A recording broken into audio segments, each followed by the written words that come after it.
안녕하세요. 여러분들은 어떤 때 하나님의 존재를 느끼십니까?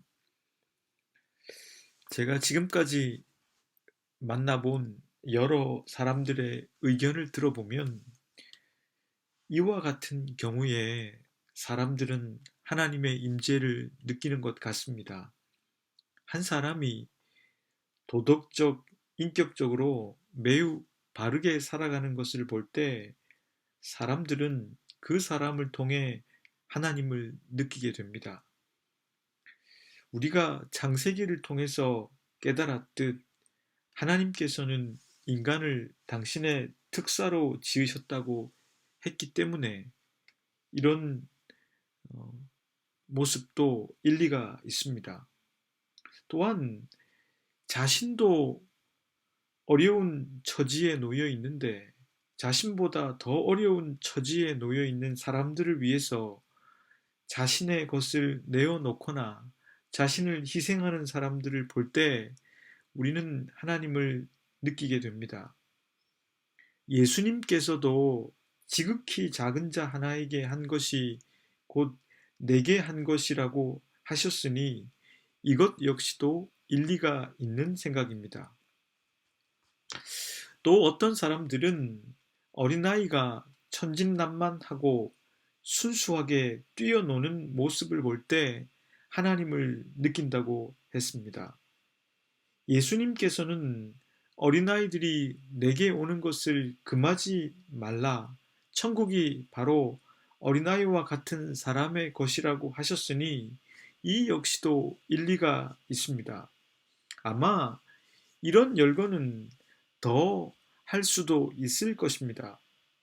그런데 제 개인적으로 요즘 이런 경험과 이런 생각을 많이 하곤 합니다. 그것은 삶이 제 뜻대로 되지 않을 때입니다. 나름 계산하고 계획을 세우고 구체적인 행동까지 정해서 어떤 일을 해왔는데 결과는 그것과 다르게 나올 때가 있습니다.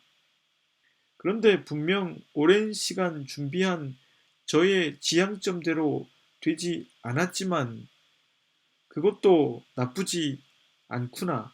아니, 시간이 지나면서 그쪽이 더 나에게 나은 길이었구나 하는 것을 깨닫게 될 때입니다.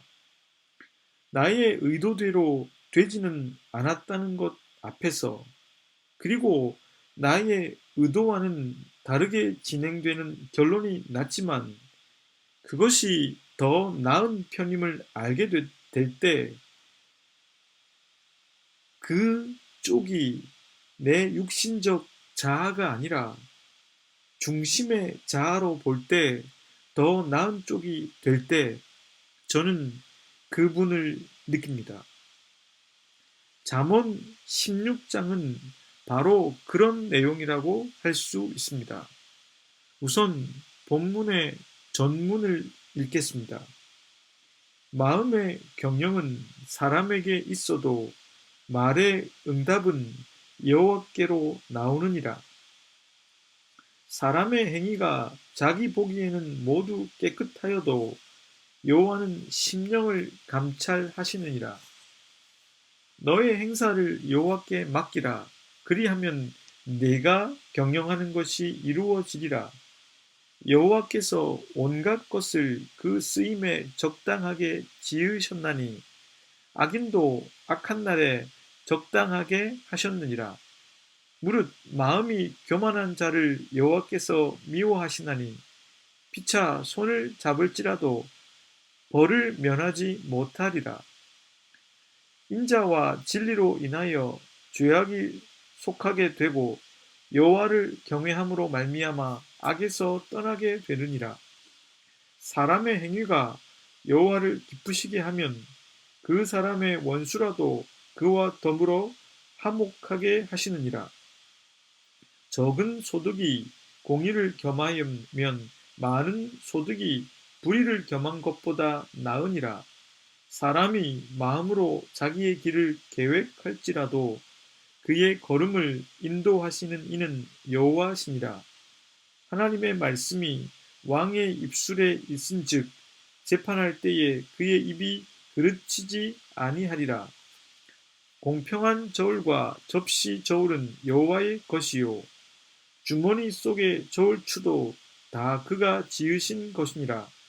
악을 행하는 것은 왕들이 미워할 바니 이는 그 보좌가 공의로 말미암아 굳게 섬이니라. 의로운 입술은 왕들이 기뻐하는 것이요 정직하게 말하는 자는 그들의 사랑을 입느니라. 왕의 진노는 죽음의 사자들과 같아도 지혜로운 사람은 그것을 쉬게 하리라. 왕의 희색은 생명을 뜻하나니 그의 은택이 늦은 비를 내리는 구름과 같으니라. 지혜를 얻는 것이 금을 얻는 것보다 얼마나 나은고 명철을 얻는 것이 은을 얻는 것보다 더욱 나으니라. 악을 떠나는 것은 정직한 사람의 대로이니 자기의 길을 지키는 자는 자기의 영혼을 보전하느니라. 교만은 패망의 선봉이요 거만한 마음은 넘어짐의 앞잡이니라. 겸손한 자와 함께하여 마음을 낮추는 것이 교만한 자와 함께하여 탈취물을 나누는 것보다 나으니라. 삼가 말씀에 주의하는 자는 좋은 것을 얻나니 여호와를 의지하는 자는 복이 있으리라. 마음이 지혜로운 자는 명철하다 일컬음을 받고 입이 선한 자는 남의 학식을 더하게 하느니라. 명철한 자에게는 그 명철이 생명의 샘이 되거니와 미련한 자에게는 그 미련한 것이 징계가 되느니라. 지혜로운 자의 마음은 그의 입을 슬기롭게 하고 또 그의 입술에 지식을 더하느니라. 선한 말은 꿀송이 같아서 마음에 달고 뼈에 양약이 되느니라. 어떤 길은 사람이 보기에 바르나 필경은 사망의 길이니라. 고되게 일하는 자는 식욕으로 말미암아 애쓰나니 이는 그의 입이 자기를 독촉함이니라. 불량한 자는 악을 꾀하나니 그 입술에는 맹렬한 불 같은 것이 있느니라. 패역한 자는 다툼을 일으키고 말쟁이는 친한 벗을 이간하느니라. 강포한 사람은 그 이웃을 꾀어 좋지 아니한 길로 인도하느니라. 눈짓을 하는 자는 패역한 일을 도모하며 입술을 닫는 자는 악한 일을 이루느니라. 백발은 영광의 면류관이라. 공의로운 길에서 얻으리라. 노하기를 더디하는 자는 용사보다 낫고 자기의 마음을 다스리는 자는 성을 빼앗는 자보다 나으니라. 제비는 사람이 뽑으나 모든 일을 작정하기는 여호와께 있느니라. 잠언 16장은 제 아무리 현자라고 해도 자신들이 할 수 있는 것을 궁리하고 계획을 세우는 것일 뿐, 그 계획을 이루시는 분은 바로 여호와 하나님이시라는 주제를 담고 있습니다. 저는 이 주제를 따라서 다음 세 가지를 차례로 생각해 보고자 합니다. 첫째는 본문 1절의 말씀입니다. 마음의 경영은 사람에게 있어도 말의 응답은 여호와께로부터 나오느니라. 공동번역은 이 본문을 이렇게 옮겼습니다. 계획은 사람이 세우고 결정은 야훼께서 하신다. 독일 속담에 이런 표현이 있습니다. 사람은 생각하고 하나님은 인도하신다. 여기서 마음의 경영은 사람에게 있다고 했습니다. 여기서 사람으로 번역된 히브리어 단어는 아담입니다. 본래 아담이라는 단어는 붓다라는 의미를 지니고 있는데 이것은 흙으로 지음을 받은 것을 뜻하는 표현입니다. 즉, 첫사람 아담의 이름이 인간을 나타내는 명사가 된 것입니다. 그러니 이 아담이라는 말의 뜻은 다음 두 가지를 내포하고 있습니다. 첫째는 인간이 흙으로 지은 받았기 때문에 연약하다는 뜻입니다. 흙으로 지은 그릇은 충격에 깨트려 주기 쉽습니다. 그처럼 인간은 연약하기 짝이 없는 존재라는 것입니다. 언제든 형편없는 모습이 나타날 수 있는 존재입니다. 둘째로, 인간은 연약하기에 유혹을 받아서 하나님과의 관계를 깨트리기 쉬운 존재라는 뜻입니다. 뱀의 유혹 때문에 먹어서는 안 되는 금단의 열매를 먹고 선악을 알게 된 아담과 하와처럼 말입니다. 그리고 그런 인간이 경영한다는 이 단어의 뜻은 한 줄로 세우다, 정렬하다, 준비하다, 배열한다의 뜻을 지니고 있습니다. 즉, 배열, 배치, 준비, 계획 등으로 옮길 수 있습니다. 인간은 끊임없이 마음속으로 여러 가지 계획들을 세웁니다. 그리고 그 계획을 이루기 위한 궁리 끝에 자신의 시간과 힘, 그리고 여러 가지 자원들을 어떻게 쓸지 배치하고 배열합니다. 정리를 해보면 연약하기 짝이 없는, 그래서 하나님과의 관계마저도 깨트려 버릴 수 있는 그 인간은 끊임없이 계획을 세우고 그것을 이루기 위해 궁리하고 노력한다는 것입니다. 그런데 솔로몬은 다음 문장으로 이렇게 적습니다. 말의 응답은 여호와께로부터 나오느니라. 여기서 하나님을 부르는 호칭은 여호와, 즉 야훼로 쓰고 있습니다. 야훼라는 명칭은 주님을 뜻하는 아도나이에 비해서 하나님의 능력을 강조할 때 쓰는 표현입니다. 하나님께서는 모세에게 알려주신 그 이름, 즉 여호와라는 이름이 있습니다. 이 야훼라고 하는 단어는 스스로 있는 자라는 뜻입니다.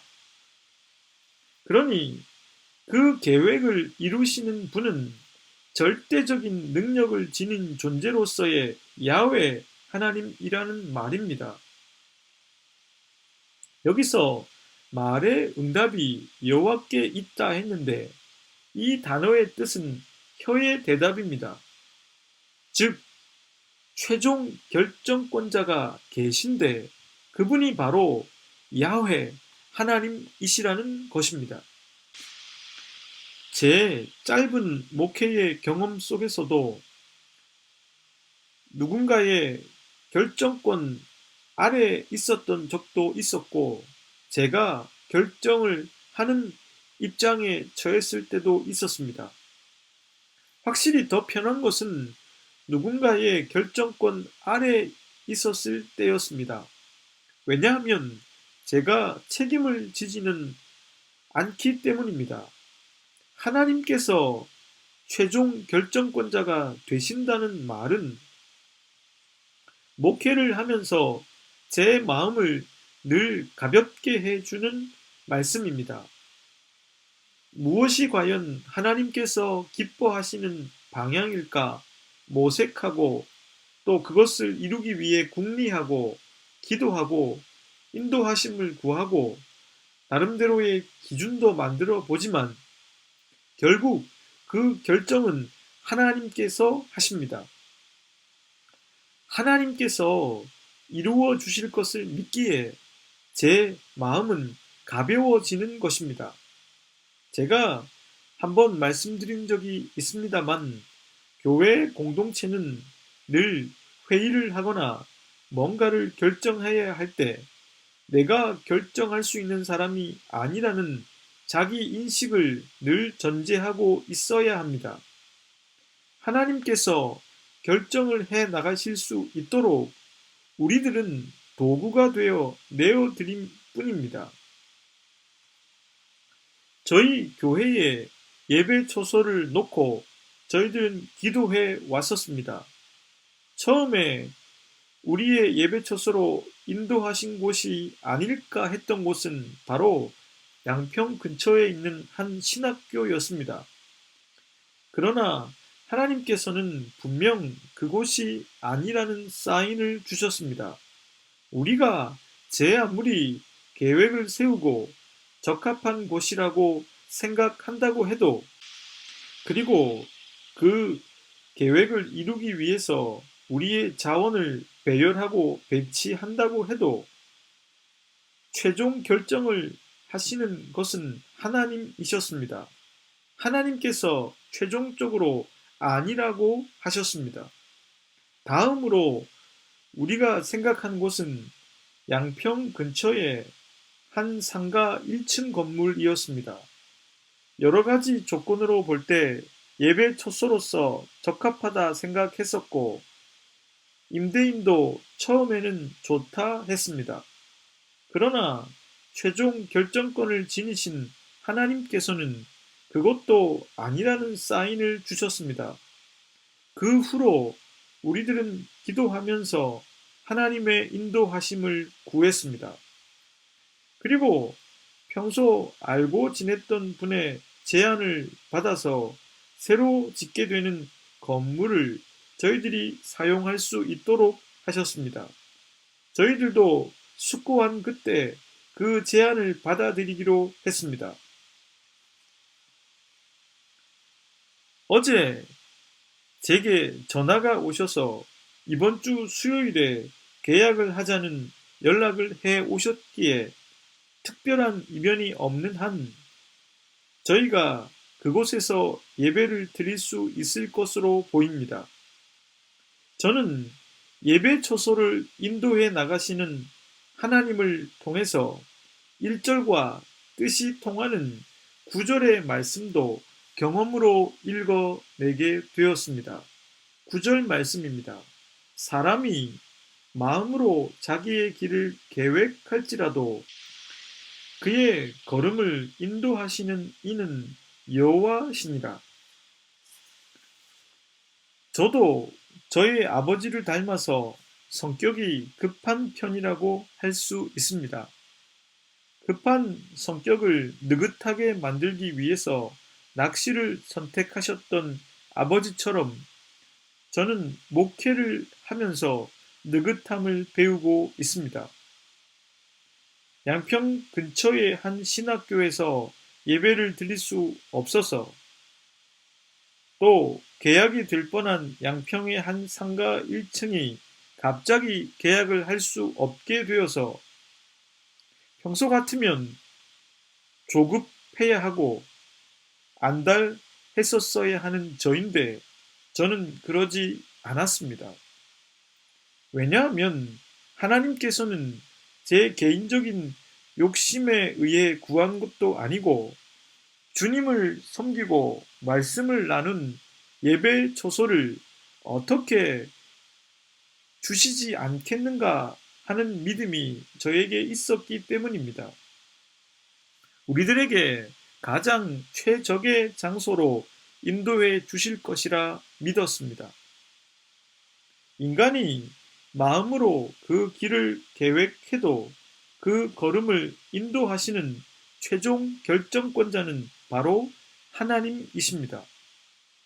우리들이 나름의 계획과 궁리를 해 나가면서 때론 내 계획과 하나님의 인도하심이 동일한 경우에는 그것을 이루어 주시는 하나님을 만나게 됩니다. 그러나 더 많은 경우에는 우리들의 계획과 궁리대로가 아니라 그분이 뜻하신 대로 이루어지는 것을 보면서 우리들은 그 하나님께서 개입하시는 것을 경험하게 됩니다. 인간의 자유와 생각할 수 있는 능력을 하나님께서 주셨고, 하나님께서는 인간의 선택과 생각을 지켜보고 계십니다. 그렇지만 하나님께서는 그것만으로 다 되지 않게 하심으로 인간이 역시 연약한 인간일 뿐임을 자각하도록 하셨습니다. 전능자로서 우리들을 지켜보고 계신 그 여호와 하나님을 인식하도록 하시는 분이라는 것입니다. 그리고 때론 우리보다 더 좋은 길로, 설령 우리가 처음에는 원하지 않았던 길이었다고 할진 몰라도 그 길로 우리들을 인도하심으로 그분의 섭리와 사랑을 알도록 하십니다. 아마도 이런 인도하심이 여러분들의 삶 속에 많지 않았을까 생각해 봅니다. 언제 느긋하게 앉아 그런 이야기를 듣고 싶습니다. 둘째는 본문 2절의 말씀입니다. 사람의 행위가 자기 보기에는 모두 깨끗하여도 여호와는 심령을 감찰하시느니라. 여기서 자기 보기에는으로 번역한 말을 원어대로 옮기면 그 사람의 눈이라고 할 수 있습니다. 그래서 이것을 다소 의역해보면 그 사람의 소견, 그 사람의 의견이라고 할 수 있습니다. 그래서 이 말씀을 공동 번역은 이렇게 옮겼습니다. 사람의 일이 제 눈에는 모두 잘돼 보여도 야훼께서는 속 생각을 헤아리신다. 이것은 그 사람이 자기의 눈으로 보는 것은 지극히 주관적인 견해라는 것입니다. 지극히 주관적인 견해로 보면 자기는 자기 자신에게 모두 깨끗하게 보입니다. 객관적인 시각으로 보면 모순이고 궤변이고 또 자기 부정일 뿐인데 그 당사자는 그것을 보지 못할 때가 많습니다. 저 역시도 마찬가지입니다. 인간은 자기 자신에 대해서 결단코 객관적이지 않기 때문입니다. 그러니 자신의 주관적인 판단을 과신해서는 안 됩니다. 특히 자기에 대한 부분이라면 더 그러합니다. 조심해야 할 것은 인간은 자기 자신에 대해서 무엇인가를 판단할 때 그것의 외적인 면과 결과 중심적인 사고를 할 때가 많기 때문입니다. 외적으로 볼 때 좋은 것, 그리고 결과만 좋다면 다 좋다고 생각하는 경향이 있습니다. 때론 내면에 숨은 선하지 못한 동기를 외적인 성공과 성취로 감추려고 합니다. 그런 사람이 자신의 이면적 동기까지 섬세하게 살피는 작업을 하는 것은 괴로운 것이기에 하지 않게 됩니다. 그냥 피상적으로 살아가야만 합니다. 그런데 하나님께서는 인간의 심령을 감찰하신다 했습니다. 감찰하시다로 번역된 히브리어 외토겐이라고 하는 단어는 감찰하다, 보다, 저울질하다, 달아보다의 의미입니다. 즉, 하나님께서는 인간처럼 눈에 보이는 것만으로 판단하지 않으시고 정확한 저울로 달아보신다는 것입니다. 그분은 정확하게 인간의 마음까지 꿰뚫어 보시는데 그때 공정한 저울로 달아보신다는 뜻입니다. 하나님께서는 가지고 계신 당신의 기준을 고수하신다는 것입니다. 그분은 눈에 보이는 현상만이 아니라 본질적인 부분까지도 살펴보십니다. 마태복음 25장을 보게 되면 열처녀 비유가 나옵니다. 슬기로운 5처녀와 어리석은 5처녀 모두 등은 준비했습니다. 그러나 어리석은 5처녀는 기름을 준비하지 않았습니다. 등과 기름 중에서 더욱 눈에 띄는 것은 바로 등입니다. 그것은 크고 당장 보이기 때문입니다. 형식적으로 결혼식 들러리로서 갖출 것을 갖추었다는 느낌을 줍니다. 허나 등이 제 아무리 있다고 한들 한밤중에 신랑이 오면 기름이 없어서 그 등이 무용지물이 되고 맙니다. 신랑이 오기 전까지는 몰랐지만 신랑이 오게 되면 기름이 준비되지 않았다는 것이 밝혀지고 맙니다.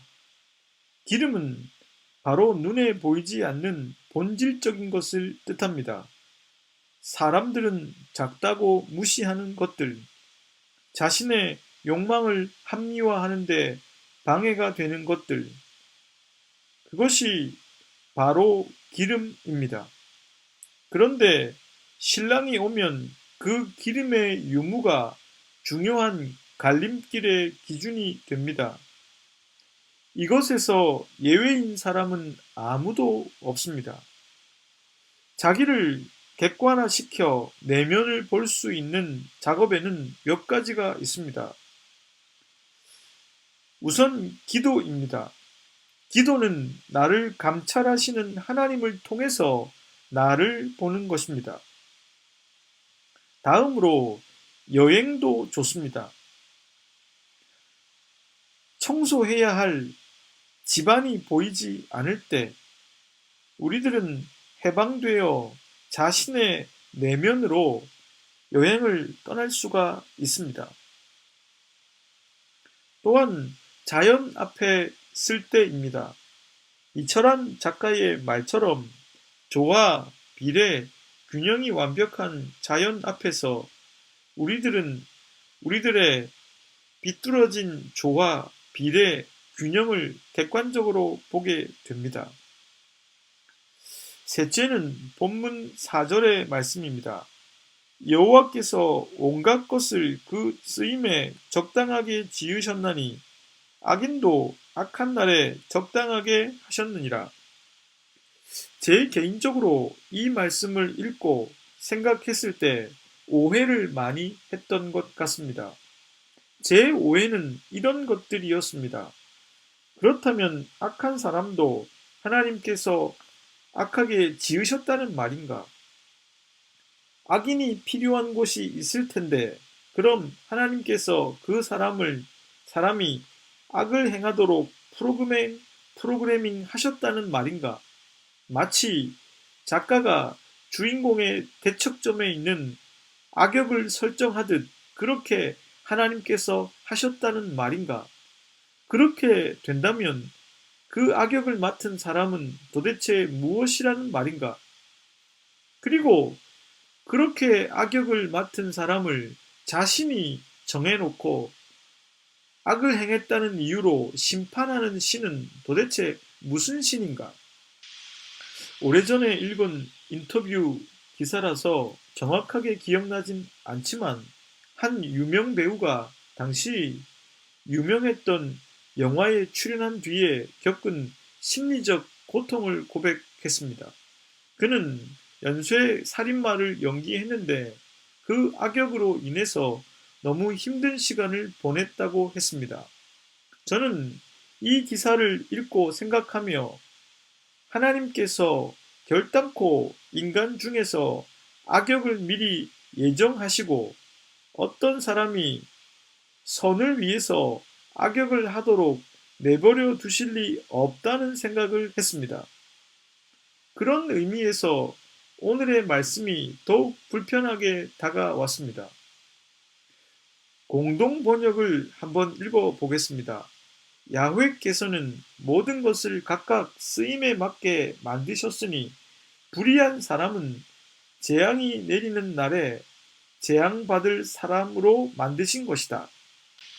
하나님께서 모든 것을 각각 쓰임에 맞게 만드셨다는 말씀은 하나님의 창조가 하나님의 완전성에 기초한다는 것입니다.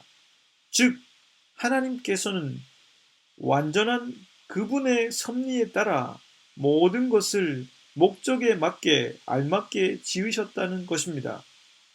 그렇다면 불의한 사람은 재앙이 내리는 날에 재앙받는 사람으로 만드셨다는 말씀은 무슨 뜻일까요? 이것을 이렇게 번역하니 마치 하나님께서 악한 사람을 악을 행하는 사람으로 지으셨다는 뜻으로 오해할 수 있습니다. 그렇게 지으시고 악을 행했기 때문에 심판을 하신다는 것은 말이 되지 않습니다. 그런 끔찍한 신이 어찌 하나님이시겠습니까? 이것은 모순이지요. 앞서 그분의 창조는 완전성에 근거한다고 해놓고 완전하지 않다는 것을 바로 다음 문장에서 드러내는 꼴이 되니 모순입니다. 이 말씀은 그런 의미가 아니라 선악과를 범한 이후로 인간은 선으로 향할 수도 있고 악으로 향할 수도 있는 존재이기에 인간이 악을 선택할 경우에 그 사람에게는 악인이 받는 심판이 있다는 뜻입니다. 이 말은 하나님의 창조와 그분의 섭리가 악인에게도 적용된다는 뜻입니다. 하나님께서는 악인에게도 영향력을 행사하신다는 의미입니다.